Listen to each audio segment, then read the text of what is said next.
دوستان عزیز، مهمان ها خیلی زیاد هستند. یک نفر دادر عزیزی من که در فدراسیون روسیه آوازخوانی میکند، در خدمت مردم است و واقعا جای عجیبش همین است که او از دیار واروخ است، از دیار واروخی دوردست کوهستان ما. یک خرسک برای عمر جان میزنیم که از شهر نوسیبیرسک برای تبریکات ما آمدن. زنده باشید کازی. عمر جان خوش آمدی. هنگامی که ما با فدراسیون روسیه سفر میکنیم همراه تشکر عمر جان. همه خیلی می‌آمدی دست خالی. از راه دور آمدی، نور آوردی، صفا آوردی. یک خرسک به افتخار دادر عزیزی من. زنده باشید اکا جان عزیز. اولا سلام و درود به همه دوستداران و هواداران صحنت والای شهزادی دوران. یک قرصی بلا میزنه. شخصا از نام خودم، از نام تمام مردم مهاجر، از نام یار و دوستانی که در فدراسیون روسیه دارید، اکا جان عزیز، با چنین یک اقدام نیک که در روز عید بهر مخلصان و هواداران یک بزم زیبای عیدانه تشکیل کردید، همه وقت سلامت باشید و باز موفق تر باشید. دوستان عزیز، یک قرصکی بلند زنید. یک سورپرایز است که ما با عمر جان یک ترانه دوستی نو ایجاد کردیم و البته بهاگزاره از جانب شما می شود. همین سرود پیشکش شما عزیزان. عمر جان خوش آمدید. برای همه دوستان خوش آمدیدتون. زنده باشیدتون.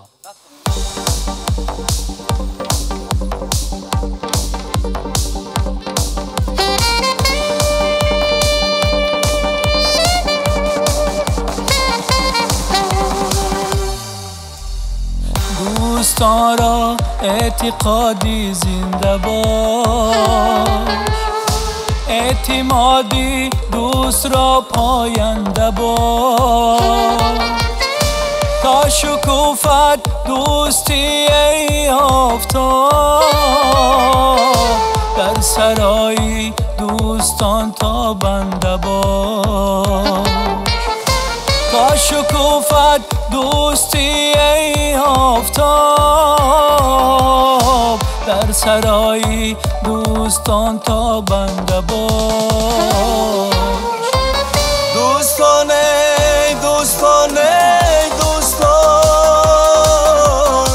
زندگی شیرین شود بر کامتان، با شما هر یک نفس زیبا بود، جان خود را میدهم بر نامتان.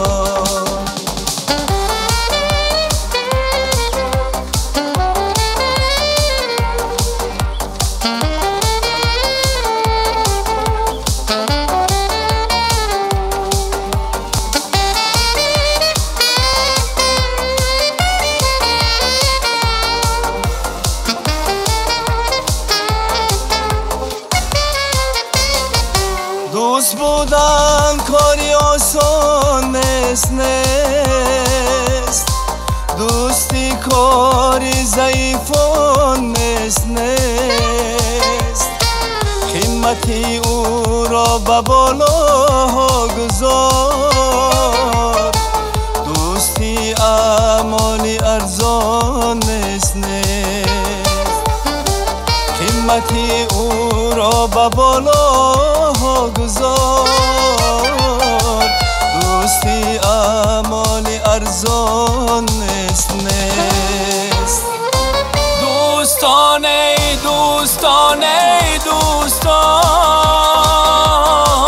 زندگی شیرین شود بر کامتان، با شما هر یک نفس زیبا بود، جان خود را میدهم بر نامتان.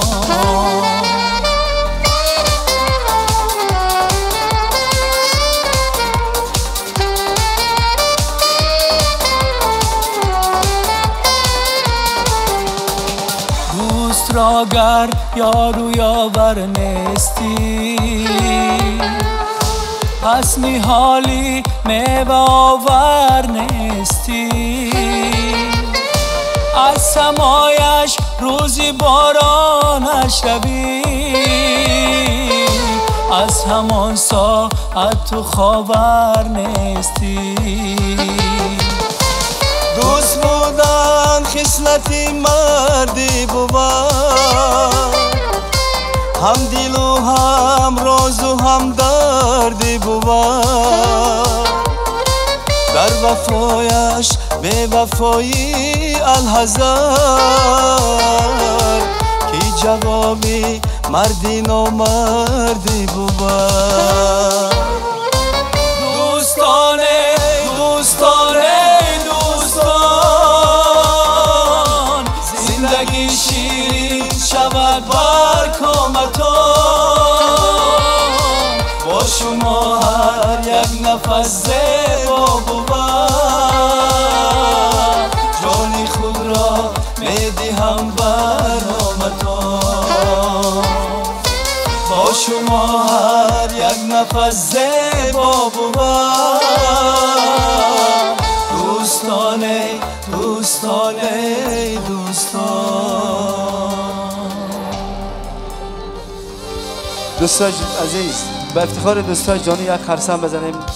عمر جان صدقه قدم هات، خوش آمده، صفا آورده، نور آورده. زینا و شدک از نام عزیز ما به همه مهاجرایی که دور از وطن هستند سلام میگم، از نام همه اهل تالار یک خرسک برای افتخار. تشکر زیاد. زینا باشید، خوش آمدید. خوش آمدید. زینا و شدک جان.